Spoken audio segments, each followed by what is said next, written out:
বলে, ইয়া রাব, পাহাড়ের এত শক্তি, আপনার সৃষ্টির মধ্যে পাহাড়ের চেয়ে শক্তিশালী কিছু আছে? আল্লাহ বললেন আছে।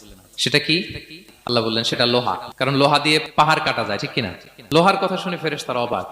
ফেরেশতারা প্রশ্ন, তাহলে আপনার সৃষ্টির মধ্যে লোহার চেয়ে শক্তিশালী কিছু আছে? আল্লাহ বললেন আছে। কি সেটা? আন্নার, আগুন। কারণ আগুন লোহাকে কি করে? গলিয়ে ফেলে। ফেরেশতারা শুধু অবাকই হচ্ছে। ফেরেশতারা বলে, আগুনের চেয়ে শক্তিশালী কিছু আছে? আল্লাহ বলে আছে, আলমা, পানি। কারণ আগুনে দাউ দাউ করে জ্বলে ওঠা আগুনের মধ্যে পানি দিলে আগুন অস্তিত্ব হারায়। ফেরেশতারা শুধু অবাকই হচ্ছে। তারা বলে, তাহলে পানির চেয়ে শক্তিশালী কিছু আছে? আল্লাহ বলেন আছে, রিহ, বাতাস। কারণ বাতাস পানিকে একদিক থেকে আরেক দিকে নিয়ে যায়। জলের মধ্যে বায়ুর উচ্ছ্বাস লাগলে জলোচ্ছ্বাস তৈরি হয়, ঠিক কিনা? ফেরেশতারা আবার অবাক হয়ে বলে, তাহলে বাতাসের চেয়ে শক্তিশালী কিছু আছে? আল্লাহ বললেন আছে। সেটা কি? বলতেছে বনি আদম।